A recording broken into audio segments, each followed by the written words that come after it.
अरे अरे रड़ुआ का जमाना बता रहे हो कि आ गया है?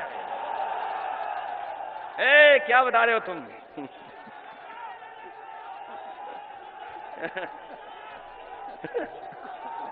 नौजवान, इसीलिए मैं कह रहा हूं, सुनो एक मिनट, तुम्हारे बात की तुम्हारी बात है। ये जो नौजवान का दुख है, ये सच में ईमानदारी से दुखी है ये, और ये भर्ती नहीं निकली है। इसीलिए मैंने कहा नौजवान, ये कोरोना में कई लोग ओवर एज हो गए हैं, कई लोग ओवर एज हो गए हैं, क्योंकि ऐसी बीमारी आई, किसी को पता नहीं था कि बीमारी कितने दिन चलेगी। जो मरीज थे वो भी परेशान थे, दवाई क्या लें, डॉक्टर भी परेशान थे कि दवाई क्या दें, और कभी कोई दवाई कभी कोई दवाई, बीमारी आई। अब पाबंदियों में हम लोग चुनाव प्रचार कर रहे हैं। इसलिए अगर हमें उम्र की भी छूट देनी पड़े तुम्हारे रडुआपन खत्म करने के लिए, तो उम्र की छूट भी देनी पड़ी। तो जो गर्मी निकाल रहे हैं, उन्होंने फौज में नौकरी नहीं निकाली, पुलिस में नौकरी नहीं निकाली, इसलिए फौज में हम विशेष निवेदन करेंगे, क्योंकि हम विशेष निवेदन करेंगे फौज से, हम विशेष निवेदन करेंगे फौज से कि हमारे उत्तर प्रदेश के नौजवान फौज में जाना चाहते हैं और देश की सेवा करना चाहते हैं।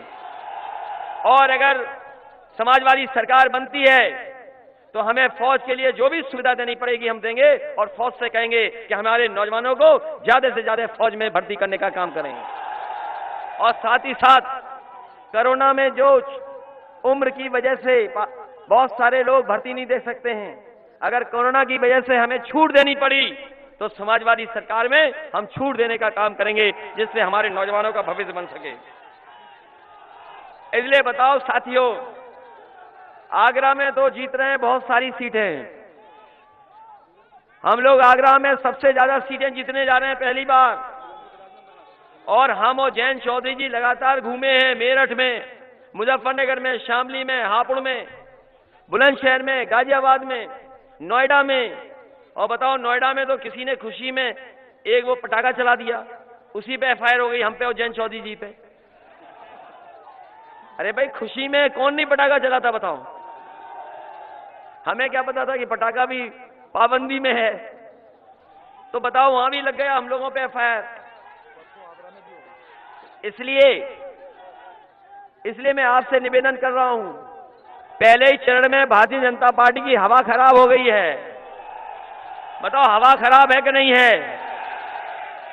अभी कल गया था मैं अलीगढ़ वालों से निवेदन करके आया हूं, और हमने निवेदन ये किया है कि समाजवादी पार्टी और आरएलडी मिलकर के भारतीय जनता पार्टी के लिए दरवाजा बंद करके ताला लगाना चाहती है, तो कम से कम ऐसा ताला बना दो जिसकी चाबी ना हो एक बार ताला लगाने से। बताओ इन्हें हराओगे कि नहीं हराओगे? ये हमारे असली प्रोफेसर हैं, ये असली प्रोफेसर हैं, इनकी मदद करोगे कि नहीं करोगे? और सबसे बड़ी बात है, चुनाव तो किसी का है, वो तो प्रत्याशी हैं, लेकिन बताओ चुनाव सरकार बनाने का हमारा है कि नहीं है? एक तो बाबा मुख्यमंत्री हैं, जना स्मार्टफोन चला पाते, न टैबलेट चला पाते, न लैपटॉप चला पाते। अच्छा, उनके लिए लिखता भी कोई और है, पोस्ट भी कोई और करता है। तो बताओ, जिस सरकार ने, जिस पार्टी ने लैपटॉप बांटा था, उस पार्टी की मदद करोगे कि नहीं करोगे? और हमारी सरकार में जिसके घर में भी लैपटॉप गया होगा, आज भी चल रहा होगा, आज भी बंद नहीं हुआ होगा।